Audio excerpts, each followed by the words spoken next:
Hello, citizens of Brazil and the world. We are Anonymous, and this is a live show presentation presented by Anonymous Brazil. This is a channel created to inform people in Brazil and the world on important topics about the Brazilian community, with issues related to Anonymous. Seeking to unite in one place, information, news, interviews, and an open channel for the voice of people. Welcome to Anon BR Live Show.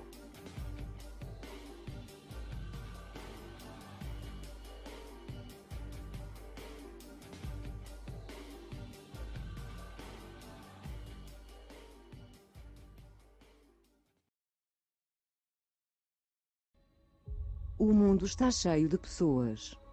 Pessoas boas e más, ricas e pobres, fortes e fracas.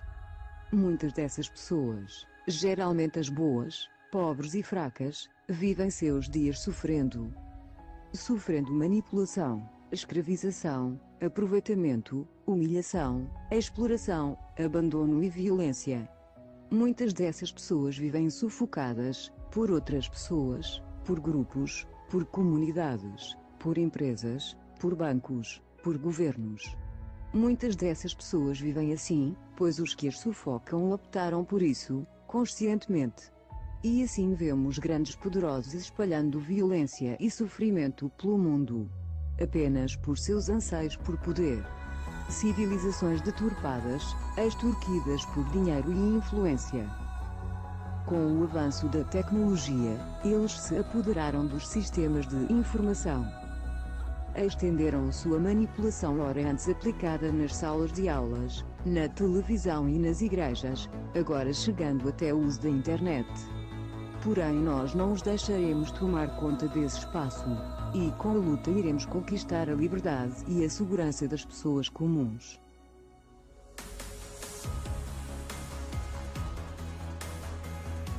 The mysterious group Anonymous has struck again. An collective group by the name Anonymous have said the hacking group Anonymous is threatening Donald Trump.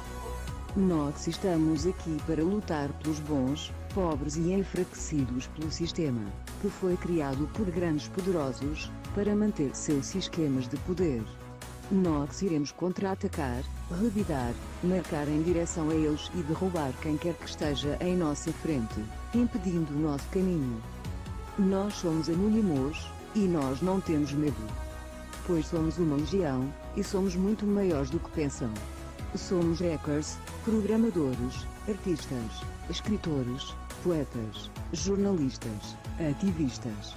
Somos além de um grupo, somos uma ideia, e ideias são à prova de governos. Nós não iremos esquecer o que eles fizeram por tantos anos. Nós não iremos perdoá-los pelo que fizeram. Nós estamos espalhados pelo mundo. Esperem por nós.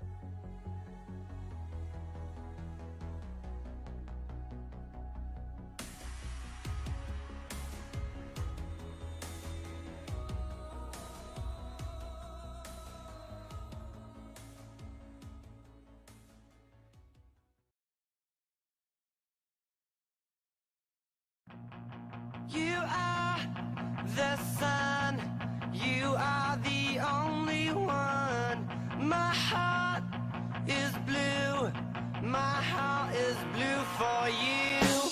Be my, be my, be my little rock and roll queen. Be my, be my, be my little rock and roll queen.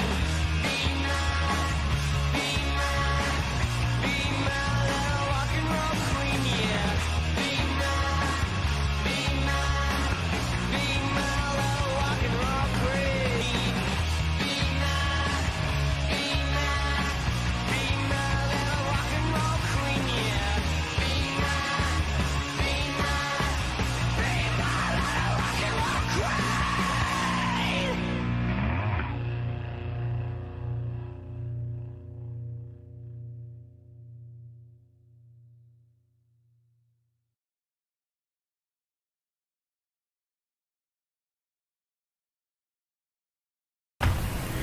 Boa noite a todos.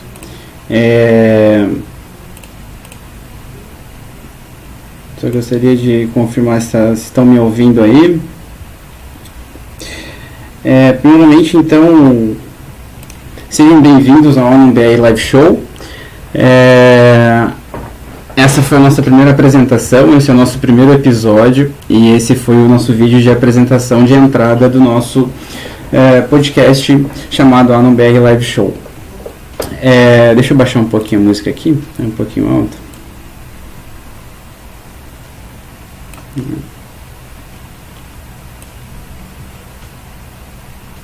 Aí. Primeiramente, então, acho que ainda está um pouquinho alta. Opa. Vou deixar assim.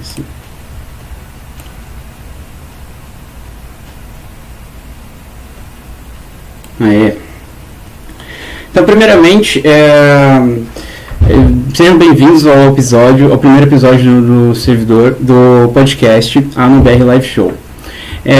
Esse podcast ele é feito e oferecido pelo servidor ONU BR Server, que é um servidor da comunidade Anonymous Brasil, que a gente se organiza no Discord. Então, primeiramente, eu gostaria de convidá-los a participar com a gente no nosso Discord, que a gente vai poder, a gente, na verdade, ao longo dos dias, a gente tem organizado o servidor para trazer pessoas e receber pessoas, tanto para discussões gerais, quanto para discutir sobre causas e sociais, coisas voltadas a causas sociais e movimentos sociais, também dos anônimos, inclusive com relação ao que a gente está vendo hoje, e também com relação a grupos de estudos em hacking, tá? Então, já gostaria de convidar os senhores para participar ali do servidor junto com a gente, para estudar com relação a hacking e assuntos da tecnologia da informação também, tá? Nós temos aqui o nosso Twitter, também está na tela e na descrição da live do vídeo. Então a gente vai publicar por lá todas as apresentações e todos os episódios, informações sobre os próximos episódios, tá? Então já podem seguir por nosso Twitter lá também. Bom, o ONU BR Live Show, então, é um podcast voltado a informações, notícias e conhecimento com relação à comunidade hacktivista mundial e também voltada ao Brasil, tá? É um podcast brasileiro que a gente tende a informar a comunidade brasileira, a sociedade brasileira, com relação a todo o cenário hacktivista internacional e assuntos importantes que possam estar acontecendo ao longo dos dias, tá? O primeiro episódio do ONU BR Live Show, então, é dedicado ao caso Julian Assange, né? Acho que está indo um pouquinho alto aqui.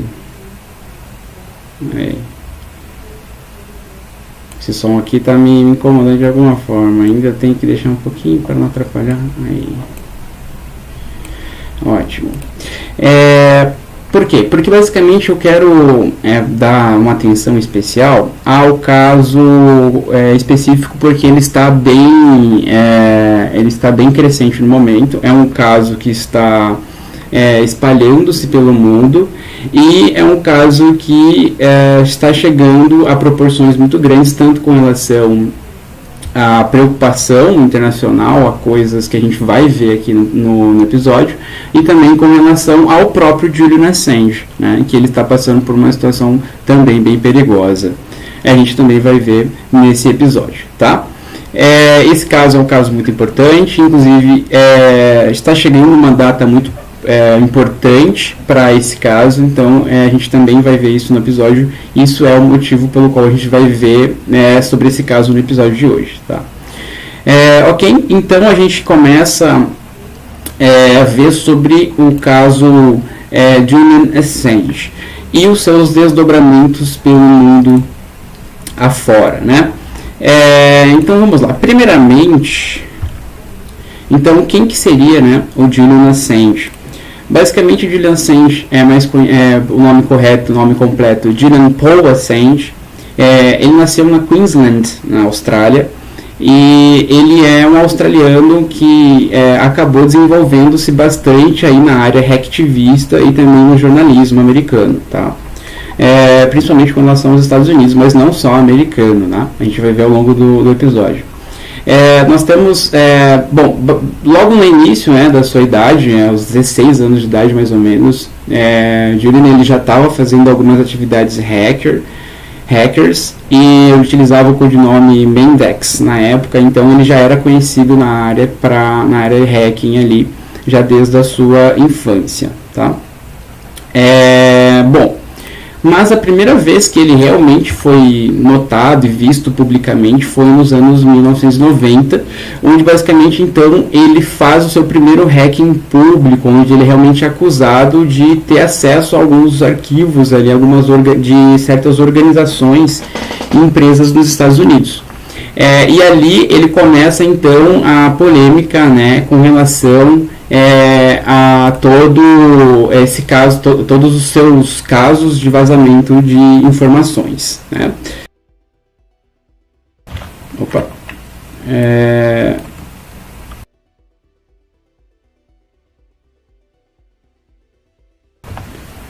Só um minutinho, porque realmente desplugou aqui o microfone, voltamos. Então, basicamente, ele nesse momento aqui, ele foi onde ele realmente foi visto publicamente, né, pela primeira vez, nos anos 90, onde ele teve acesso a alguns arquivos de empresas confidenciais, e aí ele já foi acusado também por ter acesso a esses arquivos, já nos anos 90. Né. Nesse mesmo tempo, ele já começou a avançar e estudar um pouco sobre a área também de jornalismo. Ele estudou jornalismo, se formou em jornalismo, e também ele já era programador e também acabou tendo alguns achievements, algumas conquistas, né, com relação à área da programação.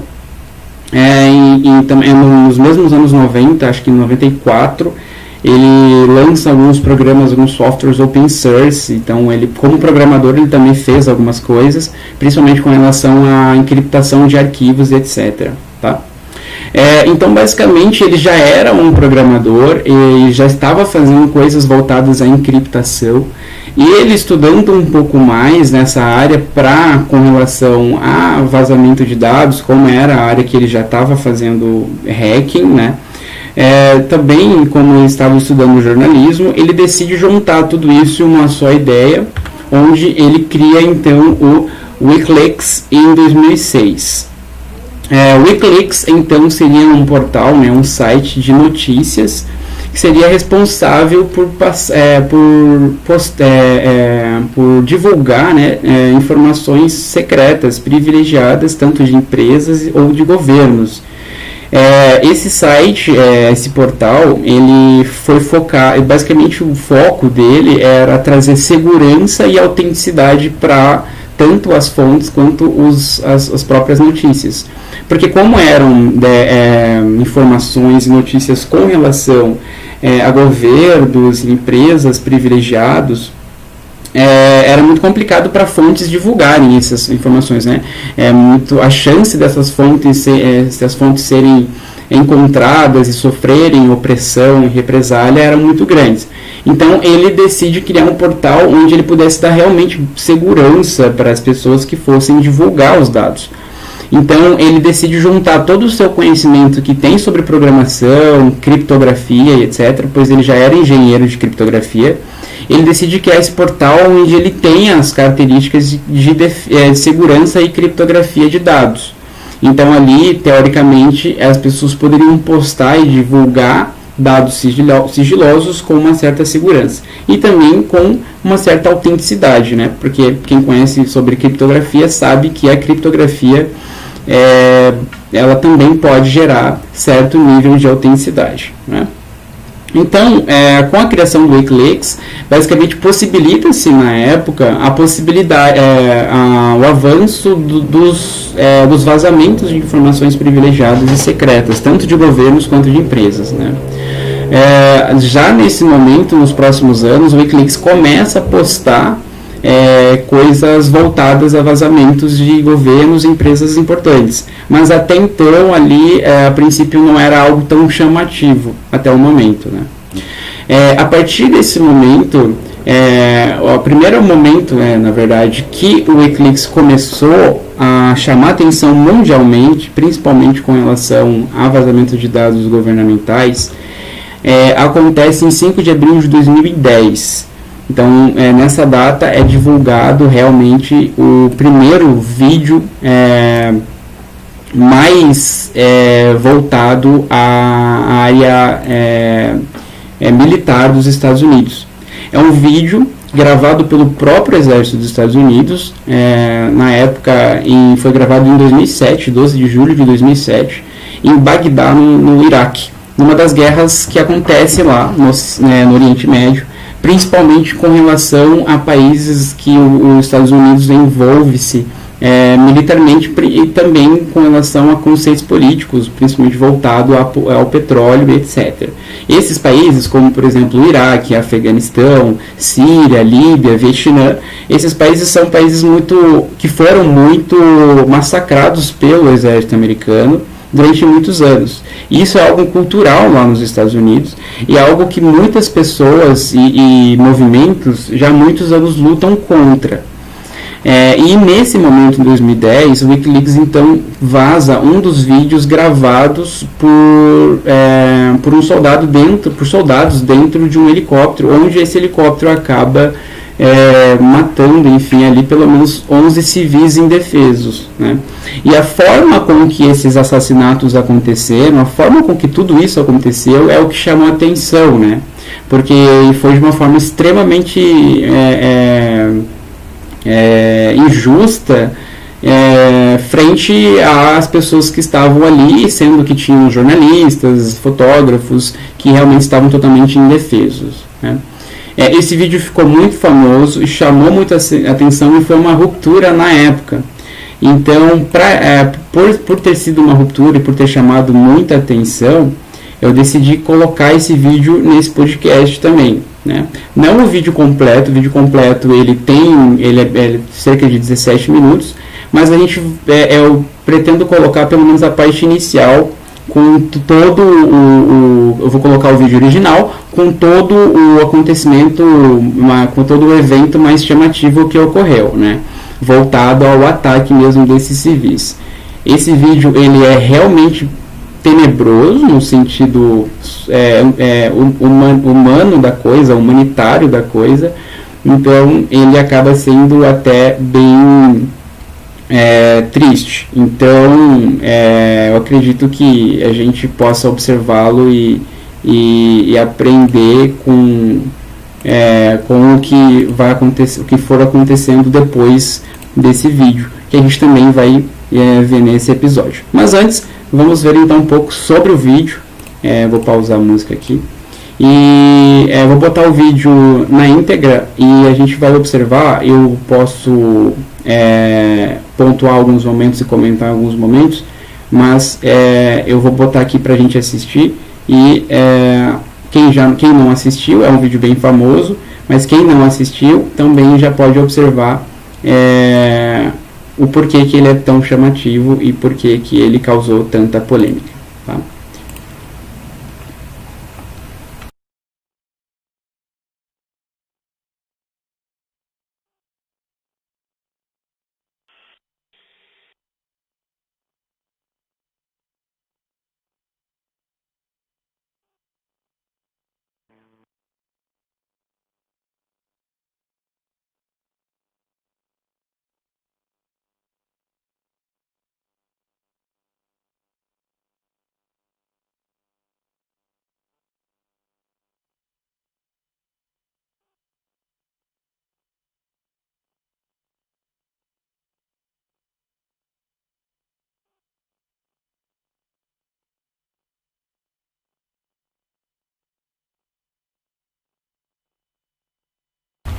Basicamente até aqui ele está explicando sobre as pessoas que morreram. Aí tem uma foto de um filho onde o pai é uma das vítimas desse ataque. O pai deixa o filho, acho que é uma família por completo, e também esse jornalista que é considerado um dos melhores fotógrafos na guerra do Iraque, que também foi uma das vítimas.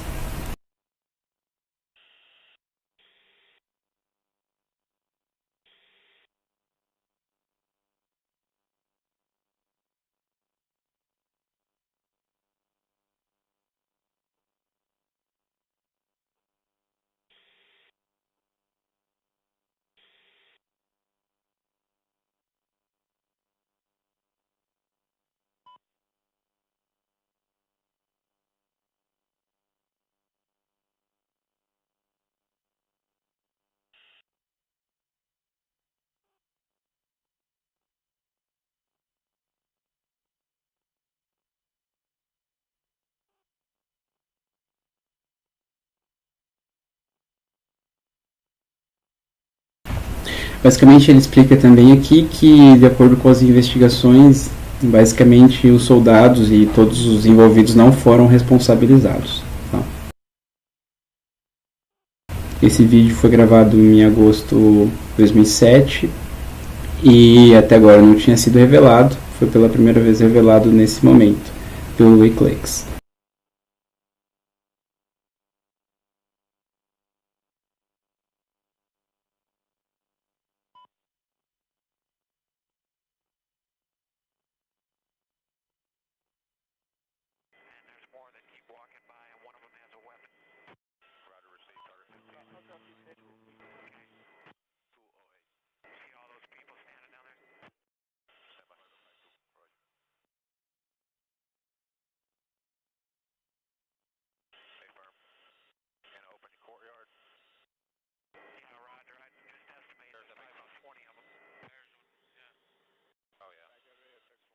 Então aqui nós temos alguns civis e o repórter também estava junto. E aí eles estão conversando sobre possivelmente atacá-los no engajamento militar através do próprio helicóptero ali.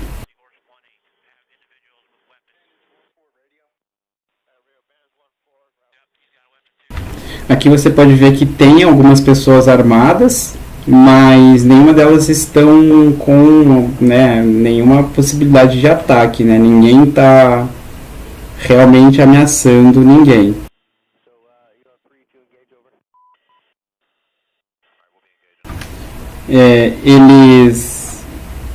Eles pedem autorização para atacar e eles recebem essa autorização e aí eles vão esperar dar a volta no prédio para poder atacá-lo.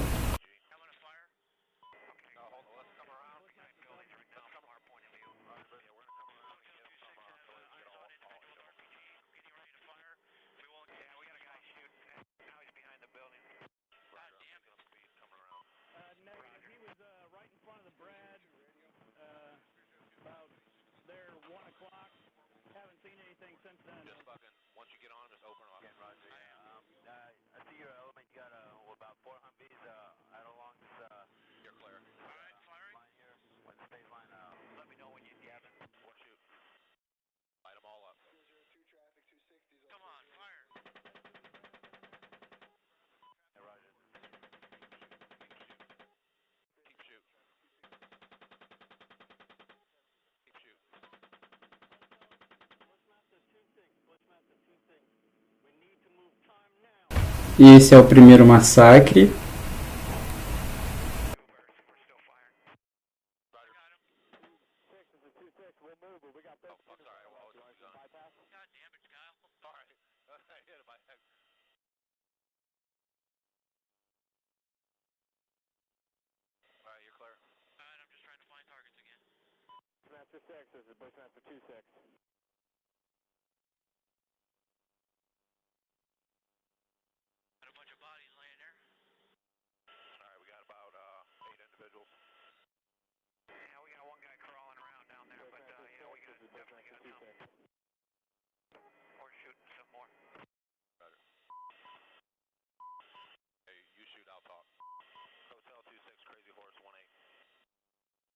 Crazy Horse 18, this is Hotel 26, over. Roger, currently engaging approximately 8 individuals, KIA, RPGs, and AK-47s. Hotel 26, you need to move to that location once Crazy Horse is done and get pictures, over. Target 20 is the location. Over.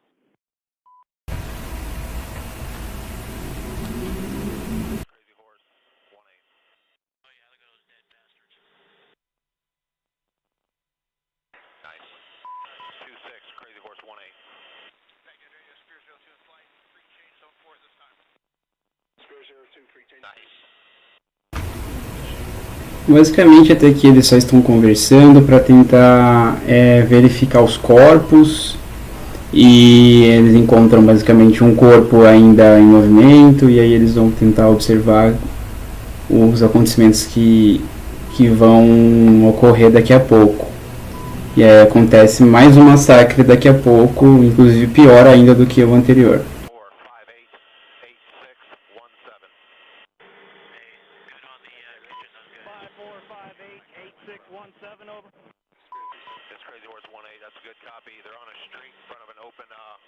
courtyard with a bunch of blue trucks, a bunch of vehicles in the courtyard. There's one guy moving down there, but he's wounded. Alright, we'll let him know so they can hurry up, get over here. It's the 1-8. We also have one individual, appears to be wounded, trying to crawl away. Roger, we're going to move down there. Roger, we'll cease fire. Yeah, we won't shoot anymore. Aqui você vê o corpo do jornalista. Crawling right now on the curb. Yeah, I got him. I put 2 rounds near him, and you guys are shooting over there too, so we'll see. Yeah, roger that. Bushmaster 36 Element, this is Hotel 27, over. Hotel 27, Bushmaster 7, go ahead. Roger, I'm just trying to make sure that you guys have my turb, over. Roger, we got the turb. Come on, buddy. All I gotta do is pick up a weapon.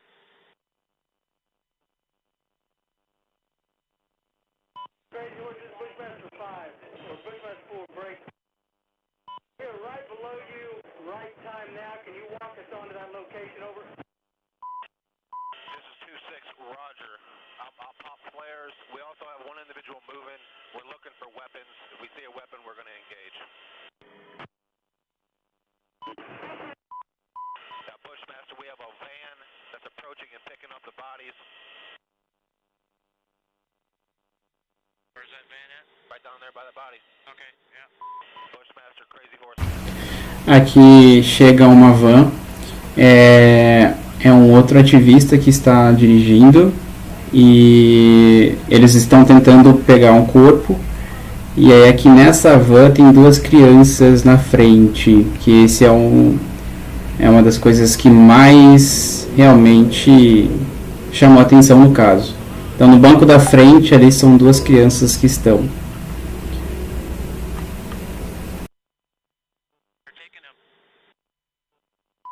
Bushmaster, Crazy Horse 1-8. This is Bushmaster 7, go ahead. Roger, we have a black SUV or bongo truck picking up the bodies. Request permission to engage. Bushmaster 7, Roger. This is Bushmaster 7, Roger, engage. 1-8, engage. Clear. Come on. Clear. E aqui então a gente vê, né, o segundo maior massacre. Coming around, clear. Roger. Trying to, Clear. Roger, I lost him in the I got him. I'm firing. George, this is Bushmaster 4. You got any BDA on that truck, over? You're clear. This is Crazy Horse, stand by. Not shooting for some reason. Go I ahead. think the van's disabled. Go ahead and shoot it. I got an azimuth limit for some reason.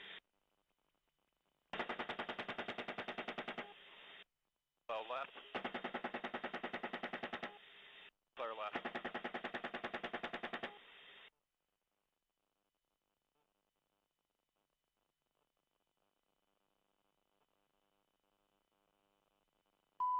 Alright, Bushmaster, Crazy Horse 1-8. A vehicle appears to be disabled. There was approximately 4 to 5 individuals in vehicle moving bodies. Your lead, Bradley, should take the next right. That's cruising east down the road. No more shooting. Crazy Horse, this is Bushmaster 4. We're moving a dismount element straight south from the Bradley. I have your Bradley element turning south down the road where the engagements were. Last call on stations at Bradley element. Say again. Rogers, Crazy Horse, your lead Bradley just turned south down the road where all the engagements happened. Should have a van in the middle of the road with about 12 to 15 bodies.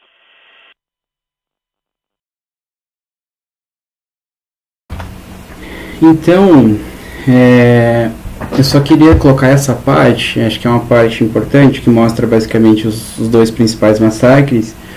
E eu realmente não preciso né, explicar o porquê esse ataque foi totalmente terrível e desnecessário, né? Não preciso explicar o porquê que isso ficou tão polêmico, tanto, né, nos Estados Unidos quanto no mundo afora. Então, basicamente, esse vídeo e todo esse caso chamou muita atenção, e o WikiLeaks, a partir do vazamento desse vídeo, ele começou a se tornar realmente um gigante para o mundo todo. Tanto que, nesse momento, um mês, basicamente no mesmo mês ali que esse vídeo foi publicado, eles já, tanto o WikiLeaks quanto o Julian Assange, começaram a receber ataques, e o próprio governo oficialmente já se pronunciou e já atacou diretamente o WikiLeaks, né? Já o intitulando ali como sendo um portal de inteligência alternativa, portal hostil de inteligência alternativa. Então ali já começou-se a possibilidade de prisão, né, para o Assange e para quem fosse os responsáveis da divulgação desse vídeo.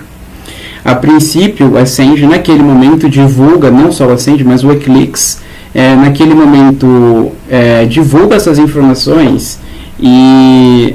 deixa eu colocar a musiquinha de fundo.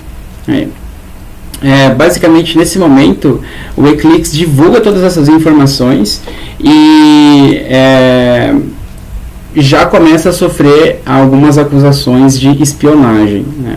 Por quê? Porque basicamente o WikiLeaks teve acesso a todo esses materiais por meio de uma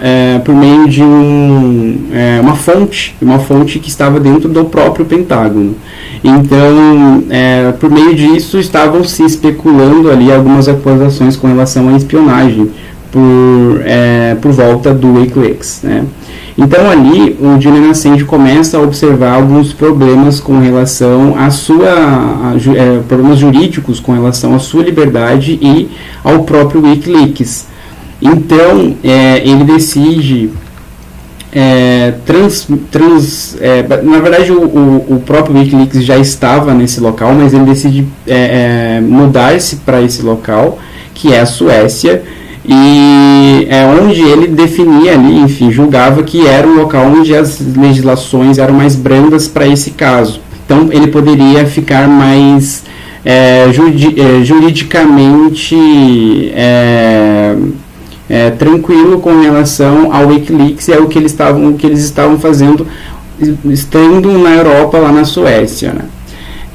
E ali naquele momento ele também começa a ter algumas ligações diplomáticas com a Suécia. Ele mora em Estocolmo e ele acaba tendo, como ele realmente fica muito famoso, o WikiLeaks fica muito famoso com o vídeo anterior e com todos os próximos vazamentos que começaram a vir, milhares e milhares de documentos que relatavam ações como esse do vídeo. Então você tem naquele momento o Julian Assange como sendo alguém muito famoso, e o WikiLeaks naquele momento começa a ficar muito famoso. Tanto que em 2011 o WikiLeaks é nomeado ao Prêmio Nobel da Paz. Eu tenho um link de referência para essa nomeação na descrição aí da live do vídeo também. E nesse momento, como ele começando a ficar muito famoso, chamar atenção, ele recebe ali o primeiro ataque direto à sua própria integridade. E aí esse ataque basicamente são 4 acusações que ele sofre lá na Suécia, acusações de estupro. Então ele teria feito ali algumas suspeitas de estupro em 2010, então ele foi acusado naquele momento. E foi muito estranho, porque foi logo após ele realmente começar a ficar muito famoso, começar a viajar, fazer palestras, então ele recebe essas acusações de estupro. Essas acusações de estupro realmente chamam muito a atenção, ele começa, a própria imagem, a integridade dele começa a ser atingida, e aí você começa a observar pela primeira vez um jornalista sendo diretamente atacado, né, de formas alternativas por ter feito algo contra o governo, principalmente com relação ao militar, a área militar do governo. Nesse momento, na verdade, essas acusações acabam caindo por terra por falta de indícios, então já se via muito proximamente a possibilidade de ser uma ação arquitetada. Como sendo na época o governo dos Estados Unidos sendo gerido pelo governo Obama, ali era um governo um pouco mais brando com relação a esses casos.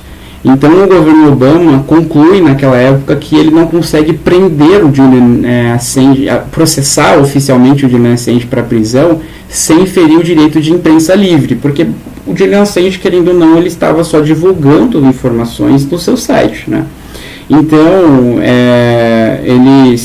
inclusive o próprio Wikileaks divulgou vários documentos que outros veículos de informação muito famosos, como The New York Times, The Guardian na Europa, também fizeram a mesma divulgação. Então, se o Julian Assange tivesse que ser preso por isso, esses editores esses grandes veículos também teriam que ser processados pelo mesmo. Então, ali tinha um problema de imprensa livre. Ali começou-se também essa luta de defesa com relação ao direito de imprensa livre. Tá? Mas ele ainda continua com acusações sérias de espionagem, com acusações sérias lá na Europa, e ele também é processado no Reino Unido. Então, ele decide viajar para o Reino Unido, lá em Londres, para tentar contestar um pedido de possível extradição que ele teria para os Estados Unidos. Os Estados Unidos estavam pedindo para extraditar o Julian Assange para que ele fosse julgado lá. Só que, nesse momento, ele ser julgado nos Estados Unidos significava possivelmente uma prisão imediata e muito possivelmente uma prisão perpétua. Inclusive, na época, estavam se dizendo com relação à pena de morte. Né? Você tem relatos de acusação de pena de morte. Então, o próprio Julian Assange estava passando por perigo de vida, podendo ser extraditado para os Estados Unidos. Então, o que ele faz? Estando em Londres, estando no Reino Unido, na Inglaterra, ele decide pedir asilo, ele decide buscar pela possibilidade do asilo, que é uma possibilidade política que qualquer país pode oferecer a qualquer cidadão.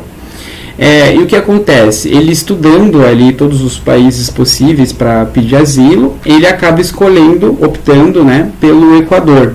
O Equador é um país historicamente defensor da humanidade, dos direitos humanos internacionalmente. E ele já é conhecido e reconhecido por um país que defende pessoas e aceita pessoas que pedem ajuda por asilo político.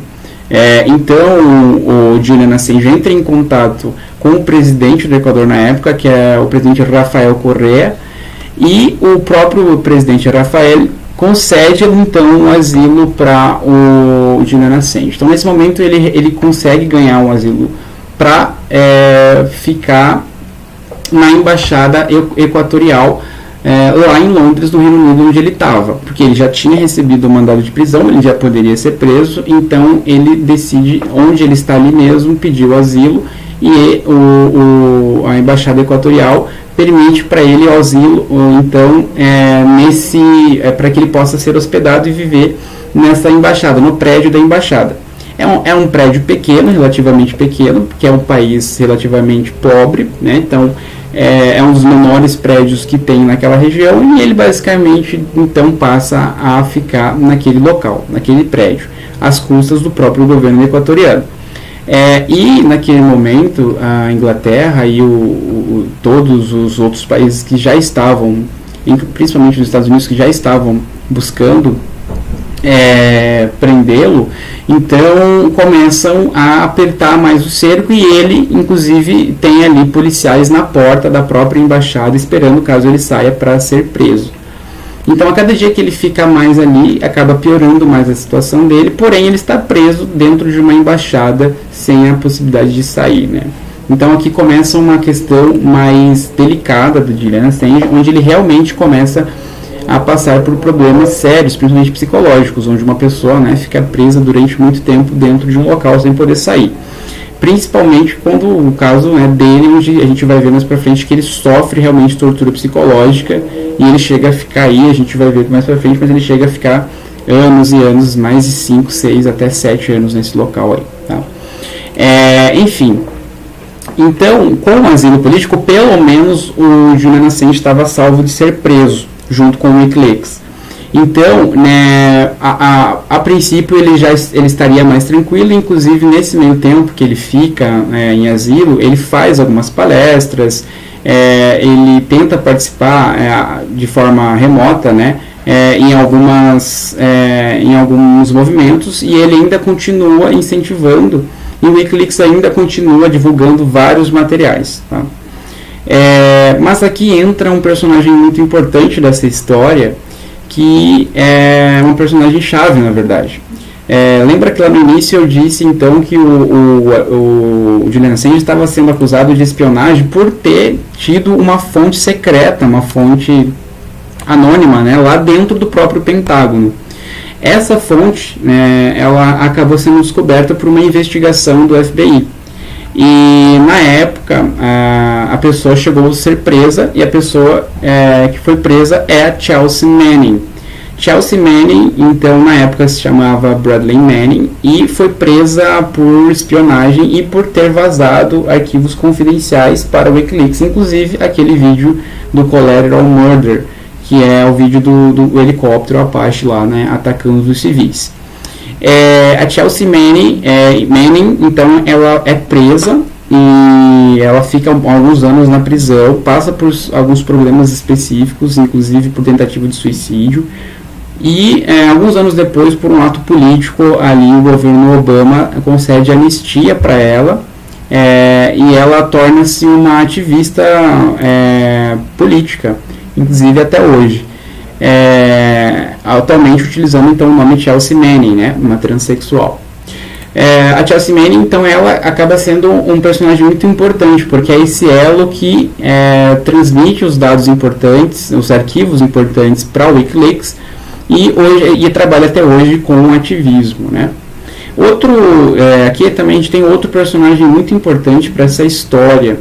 E esse personagem também aparece mais ou menos no mesmo ano da prisão da Chelsea, em 2013.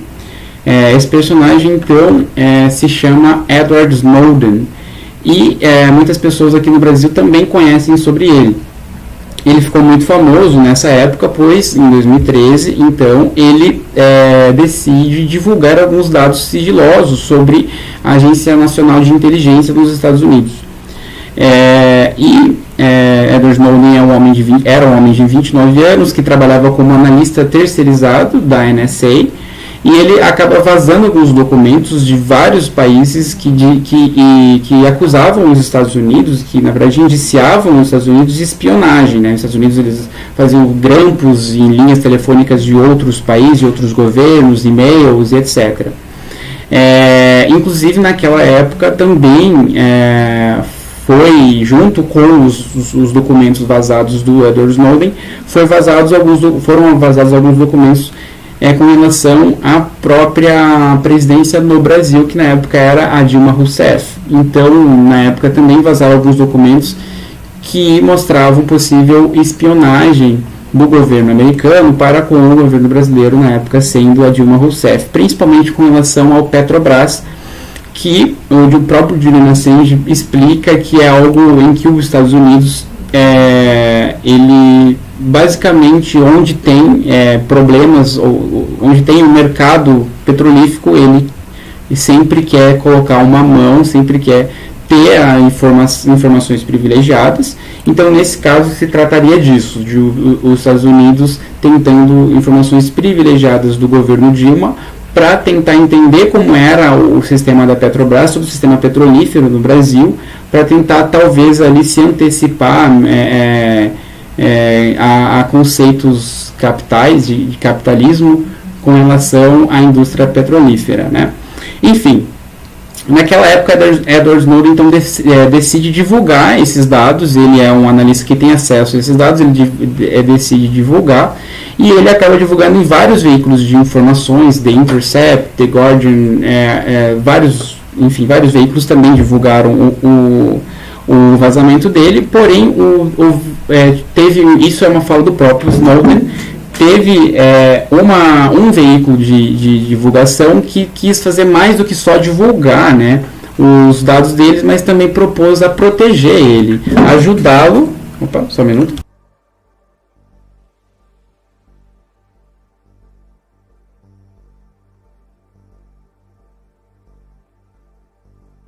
Ok, voltei. Basicamente, então, o próprio Edward Snowden acaba recebendo defesa pessoal do próprio Wikileaks, que acaba sendo esse veículo de informação que decide, então, defender o Edward Snowden, não só divulgar as informações dele, mas ajudar a proteger ele. Porque o próprio Julian Assange fala que observou que o Edward Snowden iria realmente ser esmagado por toda essa indústria, essa máquina que é produzida pelo governo americano, né? Então, o próprio Julian Assange, observando isso, a possibilidade do Edward Snowden passar por problemas sérios, ele pessoalmente decide defender e ajudar o Edward Snowden, que estava na época em Hong Kong. Ele decide ajudar o Edward Snowden a viajar para a Rússia e conseguir lá o seu asilo, que acaba recebendo pelo Vladimir Putin. Edward Snowden recebe esse asilo em troca de não divulgar mais nenhuma informação. Ele faz esse acordo e ele acaba recebendo asilo lá na Rússia. Todo esse trâmite foi auxiliado diretamente pelo próprio Julian Assange, que publicamente defende o Edward Snowden. E é importante pontuar isso porque o próprio Julian Assange perdeu muito com essa defesa. Ele, naquele mesmo momento, ele perde sérias ligações diplomáticas com relação ao governo, tanto ao governo da Suécia, o governo sueco, que ele tinha ligações, porque o Wikileaks tinha os seus servidores lá, e também ao governo do Reino Unido, que também estava processando ele, e ele podia ter negociações com o governo. Ele perde todas essas possibilidades de negociações por ter defendido o Edward Snowden, que entrou na época na lista de procurados da Interpol. Então, basicamente, o Julian Assange naquele momento trocou boa parte dos privilégios que ele poderia ter, inclusive talvez a própria liberdade, pela liberdade do Edward Snowden. Então esse é um personagem muito importante para toda a história, que influenciou muito no caso do Julian Assange também, tá? Bom, nesse mesmo momento, na verdade um pouquinho depois, isso estava acontecendo em 2013, em 2015, o Wikileaks solta uma das primeiras maiores levas de divulgação de documentos que houveram na história. Talvez aí é considerado talvez a maior leva de documentos vazados da história, e aí foram cerca de 400 mil documentos ao mesmo tempo divulgados, vazados. E aí nessa época foram divulgados basicamente documentos do mundo todo, de vários países, inclusive um deles, de novo, do país brasileiro, do governo brasileiro, que na época ainda era liderado pela Dilma Rousseff. E naquele momento foram vazados vários documentos de informações especificamente voltadas ao governo Dilma Rousseff, que era um pouco diferente ao caso anterior, que era mais voltado à indústria petrolífera. Nesse caso, os vazamentos mostravam que os Estados Unidos estavam muito mais interessados a conceitos políticos do Brasil, o que era algo diferente. Uma notícia do Globo, eu tenho a referência, o link da referência também está na descrição, mostra que todos os vazamentos mostravam, acusaram que, na verdade, revelaram, né, porque já eram documentos que eram autênticos, eles revelaram cerca de 29 integrantes do governo da Dilma que foram espionados pelos Estados Unidos. Não só ela, mas assim outros também integrantes do próprio partido. Então mostrava-se ali que o governo estava muito mais interessado com relação às estratégias governamentais da própria Dilma Rousseff. Inclusive, curiosamente, no mesmo ano do impeachment que ocorreu da mesma. Inclusive, no momento do vazamento das informações, ela já estava passando por uma possibilidade de sofrer impeachment. Então, muitas pessoas acreditam, há essa teoria aceita, que o governo naquele momento influenciou no impeachment da presidente, que acabou sendo afastada no mesmo ano ali, tá? Outra pessoa que acabou sendo atingida também diretamente, só que dessa vez de uma forma mais negativa, pelo Wikileaks, foi a Hillary Clinton. Em 2016, um ano depois, também foi vazado um outro grande pacote de documentos, e nesse caso incluindo alguns e-mails da própria Hillary Clinton. Na época, ela era candidata à presidência, porque no ano estava havendo a eleição nos Estados Unidos. E o Wikileaks divulga vários documentos sobre a candidata, e, na verdade, e-mails que ela trocava com outras pessoas e que levantavam sérias críticas sobre a sua candidatura. Inclusive, na época, isso foi responsável por atingir diretamente a campanha da candidata, né, da então candidata. Algo importante também a se levantar nesse ponto é que uma investigação do FBI revelou que o hacker que divulgou os e-mails no Wikileaks tinha algumas relações com coletivos do governo russo. Então, houve uma divulgação pela FBI, não se sabe se era autêntico, né, mas houve uma divulgação oficial de que haveria relatos que quem divulgou esses e-mails da Hillary Clinton lá no Wikileaks tinha ligação com o governo russo. E ali, então, cria-se a teoria de que o governo russo, né, poderia ter influenciado na eleição dos Estados Unidos, né?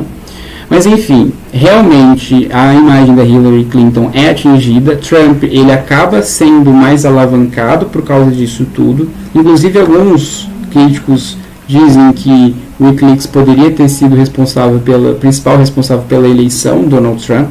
Mas, enfim, o que não é verdade, porque uma eleição, principalmente nos Estados Unidos, no contexto dos Estados Unidos, não é decidida desta forma, e também não acho que necessariamente o Trump deveria ser pior do que a Hillary naquele momento. Então, enfim, o próprio Julian Assange explica o porquê que a Hillary Clinton, naquele caso, era uma pior opção. Enfim, o que acontece é que, no final das contas, Trump é eleito e ele já, logo de cara, já aceita o discurso de caçar o Wikileaks. Inclusive, naquele momento, em uma das entrevistas que ele dá, ele chega a dizer que o Wikileaks é uma vergonha e os responsáveis merecem pena de morte. Então, nesse momento, observa-se o problema que o governo poderia criar, querendo talvez ali mudar um pouco, né, o rumo, a forma com que o governo estava tratando até então esse caso, para uma forma mais violenta, tá? Bom, ainda nesse mesmo ano aparece um outro personagem muito importante para essa história, que é interessante a gente pontuar também, que é um homem chamado David Morales, ou David Morales, né? É um espanhol, é um militar espanhol. E ele é dono de uma empresa chamada UC Global. É uma empresa espanhola de segurança privada. E ela foi contratada pelo governo do Equador para fazer a segurança da embaixada equatorial lá na Inglaterra. E o David Morales, ele é o dono dessa empresa. O que acontece é que essa empresa ela precisaria, na teoria, só fazer a segurança do prédio. Mas, curiosamente, analisando um pouco mais sobre o dono, David Morales, descobriu-se que ele tem ligações sérias com os Estados Unidos e com a CIA. Inclusive, teve relatos em que ele fez uma viagem para Las Vegas, encontrando personagens importantes da agência de inteligência nos Estados Unidos. Curiosamente também, depois foi descoberto que por essa mesma empresa de segurança foi colocado câmeras de vídeos lá na embaixada, escondidas, e gravadores de áudio secretos, o que também não era possível, era proibido. Na verdade, seria possível colocar as câmeras, mas não poderia colocar nenhum gravador de áudio, porque isso é ilegal, uma vez que não pode se ter acesso a uma conversa sigilosa entre, por exemplo, um cliente e um advogado. Então, mas enfim, descobriu-se depois que mesmo assim houveram esses gravadores de áudios que foram instalados pela própria equipe do David Morales. E também na época, depois descobriu-se que, isso descobriu-se através dos próprios empregados da UC Global, de que realmente o David Morales trabalhava com alguns agentes da CIA, e esse trabalho de gravação, tanto de áudio quanto de imagem, tinha muito a ver com um trabalho direto com a CIA para espionar o próprio Julian Assange.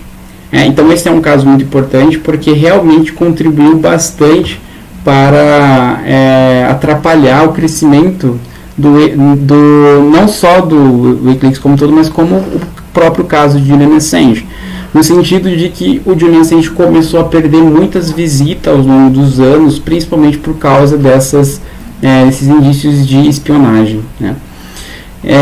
Tudo bem, no ano após esse, em 2017, aparece então um outro personagem também muito importante dessa história, e esse personagem se chama Mike Pompeo. Em 2017, esse senhor que está na tela, ele acaba sendo nomeado diretor da CIA pelo próprio Donald Trump. Mike Pompeo publicamente é um homem totalmente contra o Wikileaks e o Julian Assange. Então ele, curiosamente, de uma forma até assustadora, decide ali basicamente dedicar todo o seu discurso na nomeação como diretor da CIA. Ele dedica todo o discurso dele contra o Wikileaks e contra o próprio Julian Assange, prometendo caçar aí os alvos do Wikileaks. Então isso se torna algo também muito chamativo para o mundo todo, no sentido de que nós temos agora um diretor da maior agência de inteligência no mundo declarando guerra direta contra o Wikileaks, e o Julian Assange no seu discurso principal ali de nomeação. Então veja, aqui começou-se aí uma atmosfera mais violenta, um pouco mais agressiva para o próprio caso de Julian Assange, né? Um outro ponto que influenciou muito para as coisas ficarem ainda mais complicadas foi que no mesmo ano de 2017 ocorreram as eleições para o governo do Equador. E sendo na época o presidente Rafael não podendo continuar na sua presidência, ele teria que passar o cargo, ele decide passar o cargo, através das eleições é passado o cargo para o seu vice-presidente, seu ex-vice-presidente, que é o Lenin Moreno.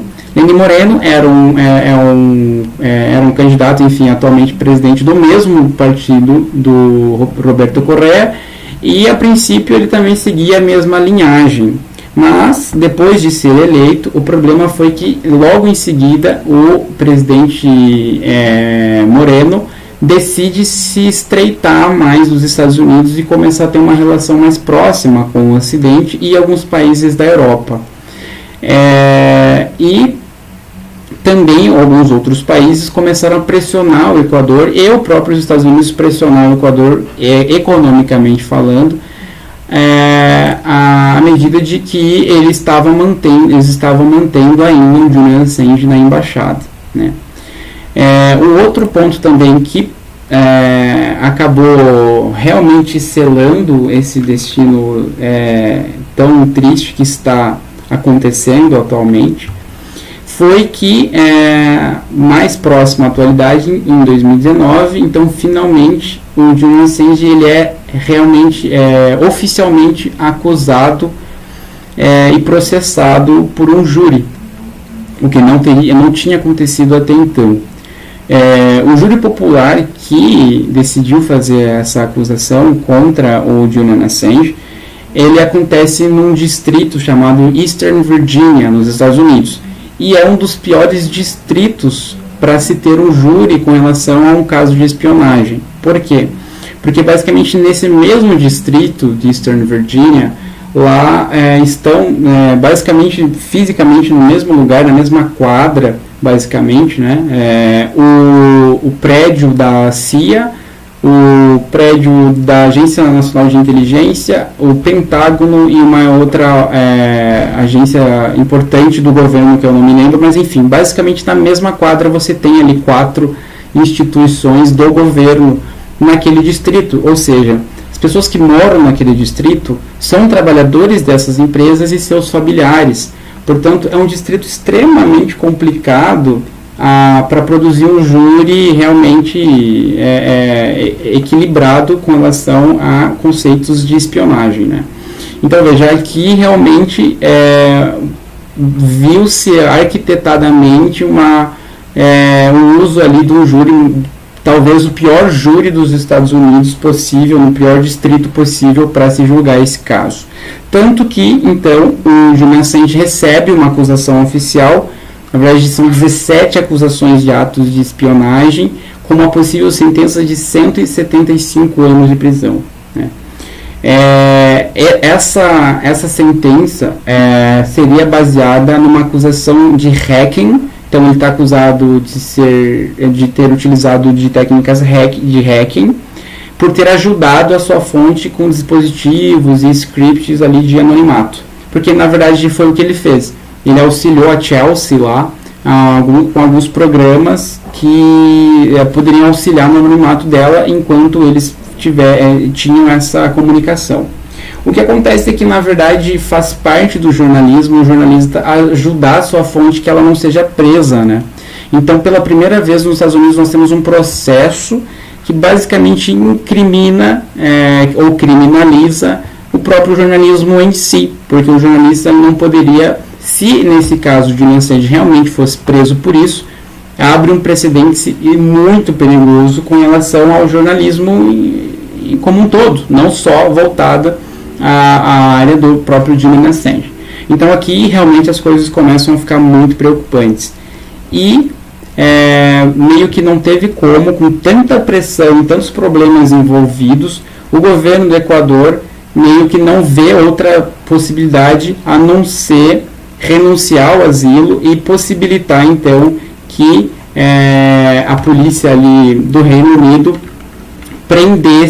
entrasse, né, na embaixada equatorial e prendesse finalmente o Julian Assange. Isso acontece em 11 de abril de 2019, onde ele é realmente oficialmente preso pelas autoridades do Reino Unido. Basicamente, o presidente do Equador decide voltar atrás pela pressão que ele estava recebendo e também pelos seus interesses e relacionamento mais próximos com os Estados Unidos. Julian Assange é preso e ele é levado para uma prisão de segurança máxima na Inglaterra, onde basicamente ele está preso até então 23 horas por dia, não tem acesso a advogado em nenhuma visita, passando ali por problemas extremamente agudos com relação à sua integridade física, né? Tanto que depois de todos esses anos na embaixada, viu-se muitos indícios de realmente tortura psicológica sofrida pelo Assange. E todos sabemos que é muito difícil você sobreviver 7 anos preso numa embaixada, sabendo que você está sendo gravado a todo momento, está sendo espionado a todo momento, sozinho, né? Com poucas visitas e sem internet, enfim. Realmente uma coisa muito triste. Nesse mesmo ano, agora, em 24 de fevereiro, acontece então aconteceu a primeira parte da audição contra o Julian Assange, né? Porém ele estava na prisão, essa prisão aqui que vocês estão vendo, e ele não pôde comparecer, ele não tem inclusive, ele não tem tempo, ele não pode ser visitado por advogados. Isso é um dos problemas que está acontecendo com ele lá no Reino Unido, porque além de ter os problemas que os Estados Unidos estão oferecendo, o próprio Reino Unido também nos está ajudando muito, porque eles a todo momento negaram possibilidade de fazer com que as coisas ficam mais fáceis, mais confortáveis para os inocentes. Todas as possibilidades de negociação o Reino Unido sempre nega, inclusive com a desculpa ali de que ele não merece nenhum tratamento positivo, nenhum bom tratamento. Então, basicamente, ele está nessa prisão.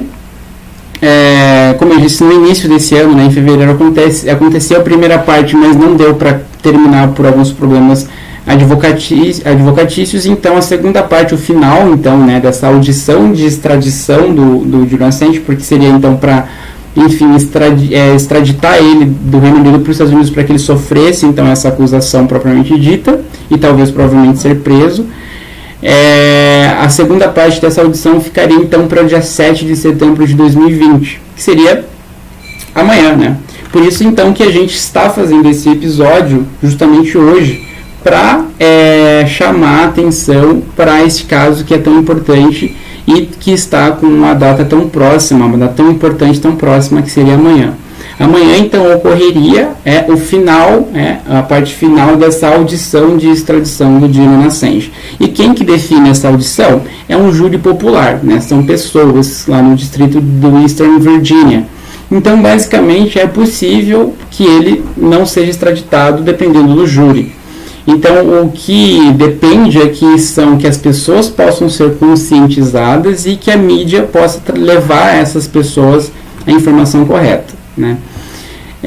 Mas não é só isso o que basicamente nós estamos passando, porque o Julian Assange, ele é um ser humano e ele está basicamente há anos sofrendo por tortura psicológica, e isso também é uma questão humanitária muito complicada. Então acredito que assim, uma consideração importante sobre tudo isso é que além de tudo a gente está observando pessoas atacando outras pessoas por interesses próprios. Isso, acima de tudo, ataca conceitos humanistas, Um outro ponto que eu gostaria também de levantar no final aqui, só uma consideração final, é também de que, na verdade, tudo que o Julian Assange fez até aqui foi mostrar a verdade sobre o governo, com arquivos que nem deveriam ser secretos, porque todos os arquivos que o Julian Assange e o WikiLeaks mostraram, assim, milhões e milhões de arquivos mesmo, são cerca de realmente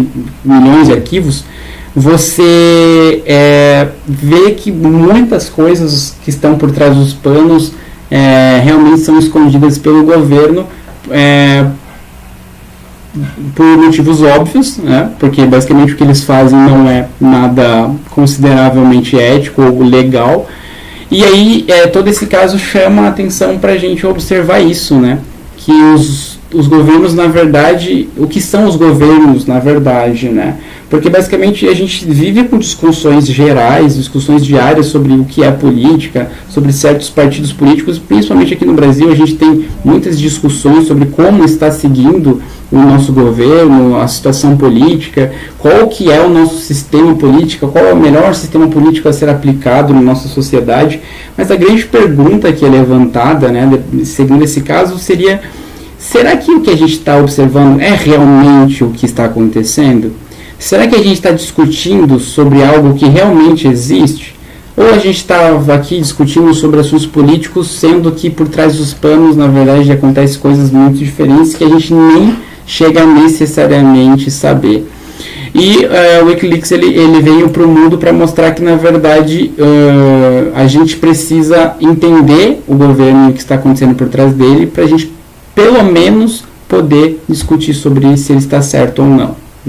Então, acho que é uma reflexão interessante. Será que o que a gente está pensando que o governo e os governos são, realmente é o que acontece na realidade? É uma discussão interessante, uma reflexão interessante. E por último, não menos importante, na verdade muito importante, que na verdade esse caso e tudo isso mostra um problema para a gente muito maior do que tudo, É o maior problema que na verdade a gente está observando, que é um problema de liberdade de expressão. Então, basicamente, acima de tudo, o que está sendo atacado aqui é a liberdade das pessoas poderem se expressar, principalmente a imprensa, de poder expressar notícias verídicas, Então, porque não é só o Julian Assange que está sendo ameaçado, mas todo o cargo que ele carrega junto consigo, principalmente com relação ao jornalismo, né?